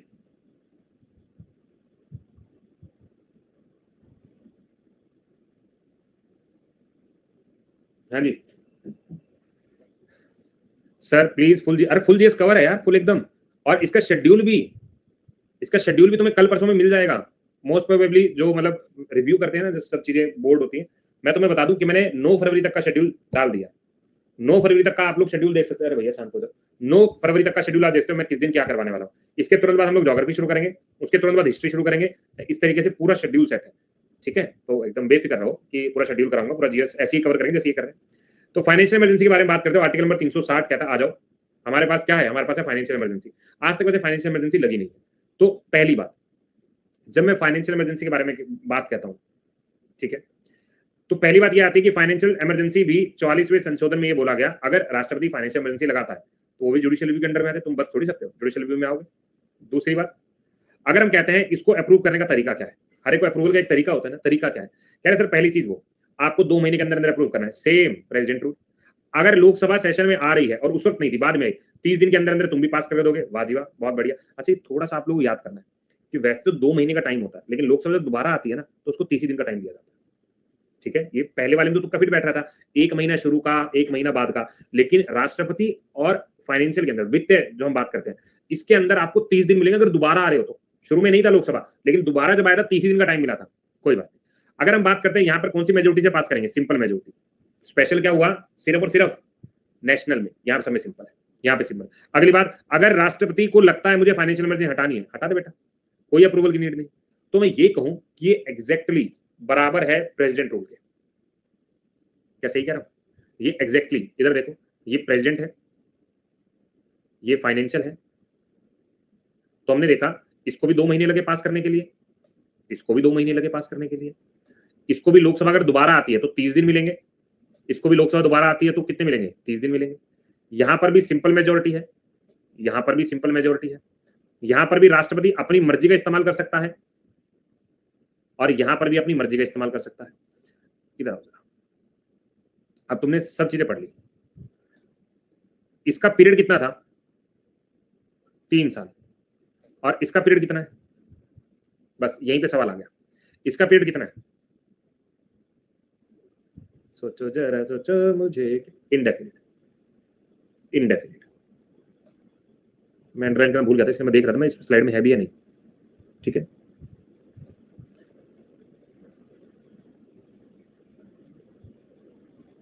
तो यहां पे क्या आएगा? इंडेफिनिट। इंडेफिनिट। अब मुझे लगता है कि अगर इन तीनों में कोई भी डिफरेंस आएगा मैं बहुत तगड़े तरीके से बता दूंगा। अभी ये फटाफट से आर्टिकल पढ़ते हैं। सर सबसे पहला आता है प्रोक्लेमेशन ऑफ इमरजेंसी। अगर मुझे नेशनल इमरजेंसी लगानी है तो इसका इस्तेमाल करूंगा। आगे आ जाओ। इसके बाद आता है 355। ये ड्यूटी होती है केंद्र की कि प्रोटेक्ट करे राज्य को अगर किसी तरह का दंगा भड़क गया है तो। 356 ये कहता है देश में लगा दो राष्ट्रपति शासन। 358 में कहता है आर्टिकल नंबर 19 को कैसे सस्पेंड करना है और क्या नहीं करना है। 358 सर 20 और 21 हटेगा, कब हटेगा या कब नहीं हटेगा। 360 फाइनेंशियल इमरजेंसी के बारे में चर्चा करता है। तो ये क्या है? ये है मेरा आर्टिकल। आगे बढ़े। ठीक है, अब आता है पार्लियामेंट्री सिस्टम।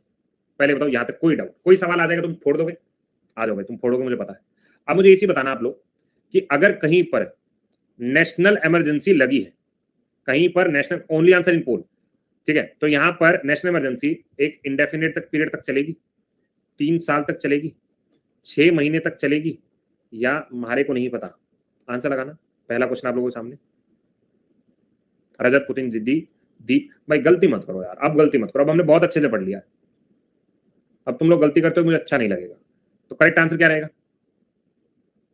करेक्ट आंसर क्या रहेगा भाई? इनडेफिनेट पीरियड के लिए। कितने टाइम में रिव्यू होता है यार ये, कि हम लोग देखेंगे इसको, चालू करेंगे नहीं करेंगे, रिव्यू करते हैं यहाँ पे। अगला पॉइंट आओ। फाइनेंशियल इमरजेंसी अगर मुझे लेके आनी है, फाइनेंशियल इमरजेंसी, ठीक है, तो इस फाइनेंशियल इमरजेंसी को हम लोग कैसे पास करेंगे? स्पेशल से या सिंपल से? बस दो में आंसर है, ए और बी में ऑप्शन दे रहा हूं। कहां गया? स्पेशल से या सिंपल से? यार देखो अब भी बच्चे गलत कर रहे हैं। नहीं यार गलत क्यों कर रहे हो? और परसेंटेज भी अच्छा खासा है।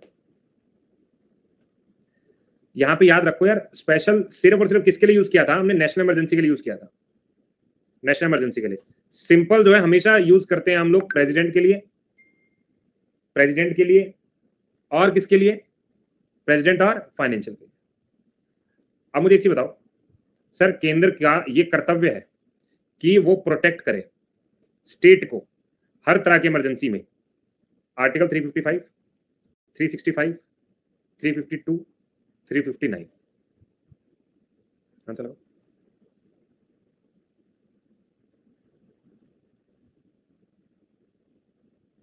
भाई गलती तो फिर भी कर रहे हो तुम। 57% लोग। अरे यार ऐसा तो मत करो। लीडर बोर्ड देख लो जरा आज का। रजत पुतिन जिद्दी मोहित अभी मयूरी दीप विशाल। ठीक है, थोड़ा सा देख लो यार, रहम बरसाओ। यही तो पढ़ा था हमने आर्टिकल 365 क्या कहता है? ये तो प्रेसिडेंट अगर क्या ना हो, अगर उसे लगे वो स्टेट कंपाइल नहीं कर रही है, कंप्लाई नहीं कर रही है, तो ये क्या है? नेशनल इमरजेंसी है। और ये क्या बताता है सर? आर्टिकल नंबर 20 और 21 कब सस्पेंड नहीं हो सकते, वो ये बताता है। आगे आ जाओ। सर मुझे एक चीज बताना, अगर मैं तुमसे ये कहूं कि 2 मंथ से घटकर 1 महीना आ गया है पार्लियामेंट को नेशनल इमरजेंसी अप्रूव करने के लिए, नेशनल इमरजेंसी अप्रूव करने के लिए, तो मुझे ये बताओ ये 42nd अमेंडमेंट थ्रू आया या 44 अमेंडमेंट थ्रू आया? दो ही बहुत है। लगाओ आंसर। अब भी एक बच्चे ने गलती, 12% लोग अब भी गलत कर रहे हैं। गलत ना करो, गलत ना करो भाई।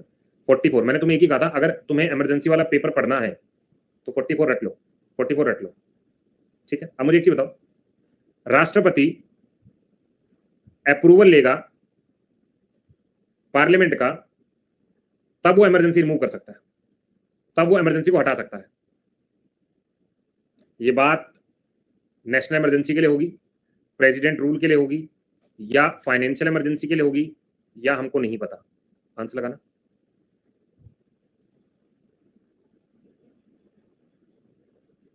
भाई बहुत गलतियां कर रहे हो यार, 30% के आसपास लोग गलत कर रहे हैं। ठीक है, तो थोड़ा सा याद रखो। सिर्फ नेशनल इमरजेंसी तो पढ़ा था कि नेशनल इमरजेंसी में राष्ट्रपति पावर लेगा पार्लियामेंट से, अदरवाइज दोनों केसेस में तो अपनी मर्जी चलाएगा, मर्जी। ठीक है, चलो नेक्स्ट आते हैं। अब हमारे पास नेक्स्ट टॉपिक है पार्लियामेंट्री सिस्टम। पार्लियामेंट्री सिस्टम क्या है? अगर हम बात करते हैं हमारे संविधान के अंदर, तो इंडिया के अंदर हम लोग parliamentary form of government follow करते हैं। यहाँ पर article number 74, 75, Abhijit welcome, 74, 75 parliamentary system से डील करता है केंद्र का, और 163, 164 ये राज्य के से डील करता है। ठीक बात। अगर मैं पार्लियामेंट्री सिस्टम के बारे में बात करता हूं तो यहाँ पर एक कार्यपालिका होती है। क्या होती है? कार्यपालिका। ठीक है, और इसका काम क्या होता है? कानून जो बनाया गया उसको लागू कैसे किया जाएगा, उसको लागू कैसे किया जाएगा। ठीक है, अच्छा ये बात तो पढ़ लिया था। अब थोड़ा सा हम लोग ना इसके आगे जा रहे हैं, कल का थोड़ा इंट्रो कर रहे हैं। पहले एक चीज बताओ, यहां तक किसी बच्चे को भी कोई डाउट है? बस 5 मिनट लूंगा तुम्हारे, किसी बच्चे को कोई डाउट? क्योंकि अब हम 3 से 4 दिन पार्लियामेंट ही करने वाले हैं। अगर तुम्हें सेशन में आया है मजा, तो प्लीज राइट द लेटर मजा, कि हाँ यार मजा तो आ गया। फटाफट से लिख दो, फिर हम एक टॉपिक शुरुआत कर रहा हूं, बस एक इंट्रो होगा, उसके बाद कल होगा ये टॉपिक। विशाल कह रहे नो मजा नहीं आया। विशाल भाई ऐसा मत बोलो यार। अच्छा मजा आया है, मेरे मजे ले रहे थे क्या? कल क्लास होगी, कल का शेड्यूल लगा हुआ है, कल का शेड्यूल देखना पड़ेगा यार। सर कल से पेज को हिंदी में कर दूंगा, बिल्कुल कर दूंगा भाई, दुखी नहीं करूंगा तुम्हें, दुखी करना नहीं है। अगर तुम्हें लग रहा है इसी पेज पे हम कर देंगे तो कल का अगर शेड्यूल नहीं लगा तो फिर कल क्लास नहीं होगी। आपका टेलीग्राम कौन सा? ये टेलीग्राम है जीएस वर्ल्ड या @D Sharma 030। यहाँ पे आ जाओ, 8000 से ज्यादा बच्चे हैं। और यार कोशिश क्या करो तुम ना स्पेशल क्लास भी करो, क्योंकि यहाँ तो हम थ्योरी करते हैं, लेकिन मैं क्वेश्चन को भी थोड़ा तोड़ के तुम्हें कराऊंगा, तो स्पेशल क्लास कर लिया करो। अब स्पेशल क्लास का टाइमिंग थोड़ा फिक्स नहीं है।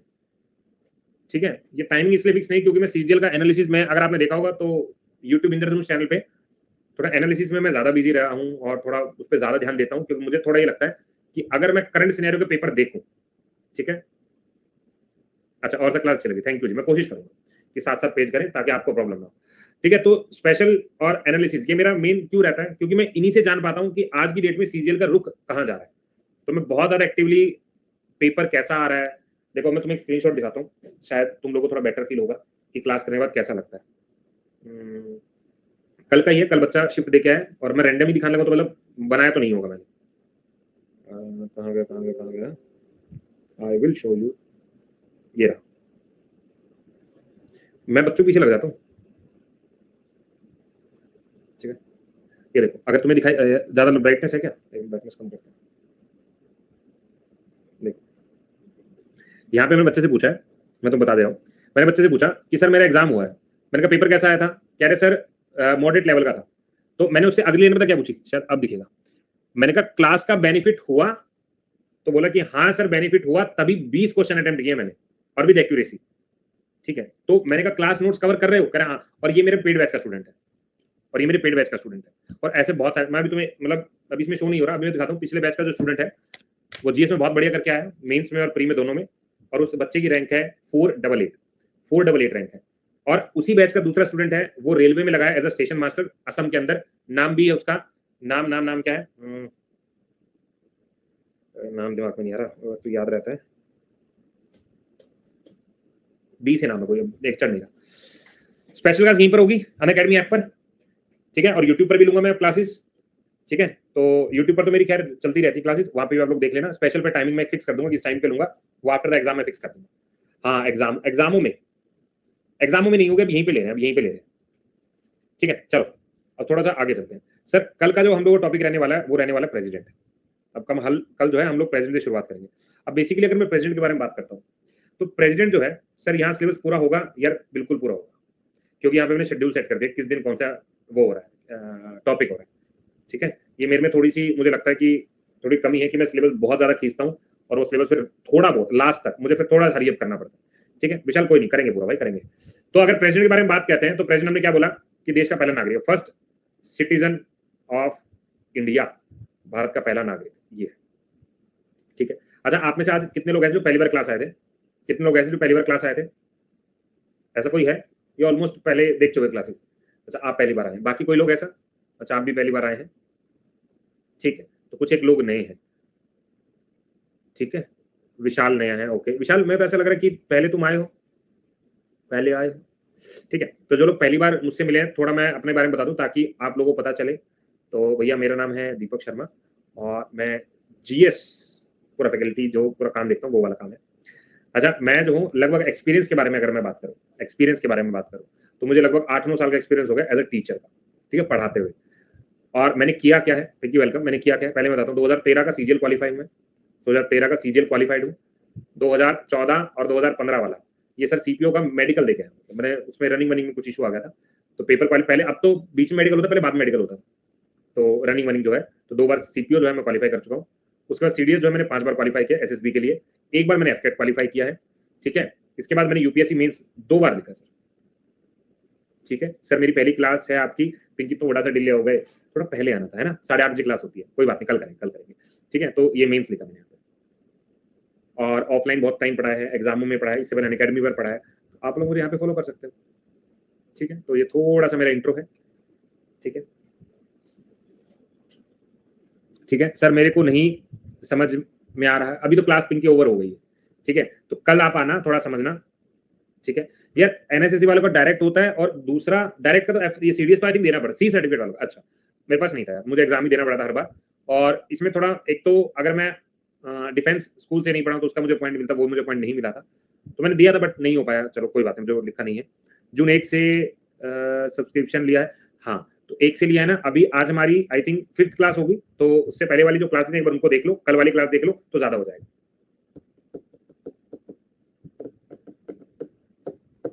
कोई बात नहीं, कोई बात नहीं, दिख जाएगी, ठीक है। हिना वेलकम। तो जितने लोग अभी मुझसे जुड़ रहे हैं, पहले तो मैं बता दूं यार, क्लास का टाइमिंग 8:30 बजे रहता है, तो 8:30 बजे आ जाएगा, ठीक है। 8:30 बजे का टाइमिंग रहता है, इस टाइमिंग को मे बी मैं चेंज करूं। अच्छा, अगर मैं चेंज करूं तो कौन सी टाइमिंग रखूं? अगर मैं चेंज करूं तो कौन सी टाइमिंग रखूं? शाम की रखूं कोई टाइमिंग, या मॉर्निंग? ठीक है, मैं आप लोगों से डिस्कस करूंगा अगर कोई चेंज करने की नीड होगी। अच्छा, यही टाइम रखेंगे, सही है? 10 बजे, यार 10 बजे ना पहली क्लैश कर रही है क्लास, यही सही है, ठीक है। तो बस आप लोगों को एक काम करना है, अब जितने लोग तुम लोग हो ना, अब तुम लोग सब अनअकैडमी प्लस पे एक दूसरे को जानते हो, तो आप लोगों को एक काम करना है कि अब आप अपने दोस्तों को, जो आप लोग साथ पढ़ते हैं, अलग अलग बैच में आते हैं, आप लोगों को बताना है कि ऐसे ऐसे पॉलिटी कंप्लीट, अच्छा पॉलिटी सर, पॉलिटी ही किया, ठीक है यार, अब कर लेना पॉलिटी कंप्लीट, यहाँ से 4 क्लास हुई है, अगले आने वाली क्लास के अंदर खत्म कर देना, ठीक है। तो आप लोगों को शेयर करना है अपने दोस्तों के साथ, कैसे दीपक सर आए हैं, उनसे एक बार पढ़ के देखो। मैं ये नहीं कह रहा तुम ये को बस यही पढ़ना, उनसे सिर्फ ये कहो कि हाँ तुम क्लास में आके पढ़ के देखो, अगर आपको अच्छा लगे तो कंटिन्यू करो, नहीं तो कोई बात नहीं, है ना। बहुत सीधी सी बात है, इसमें ज्यादा कोई फोर्स थोड़ी है, पर बच्चों को बताओ, ठीक है। बहुत सारे बच्चों को नहीं पता है जो प्लस में कि ऐसे कोई एजुकेटर जो पढ़ा रहे हैं, और आप लोगों को फॉलो करना है, ताकि मेरी स्पेशल क्लास भी अगर आती है तो आप लोगों को स्पेशल क्लास करनी है। अच्छा, मैं स्पेशल भी ना पेड की तरह ही पढ़ाता हूँ, तो स्पेशल खाली मसला सर ऐसे ही पढ़ा के निकल जाएंगे, वहां पे मैं बहुत डिटेलिंग में काम करता हूँ, ठीक है।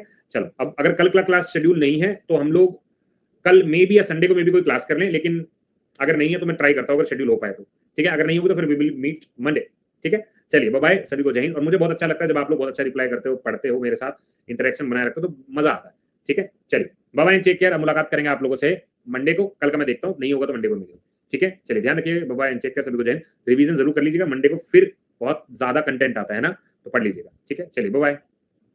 अब थोड़ा रुक जाना। वीडियो अच्छी लगे तो लाइक, शेयर और सब्सक्राइब करना मत भूलना। याद तो रहेगा ना? चलो चलते हैं, बाय।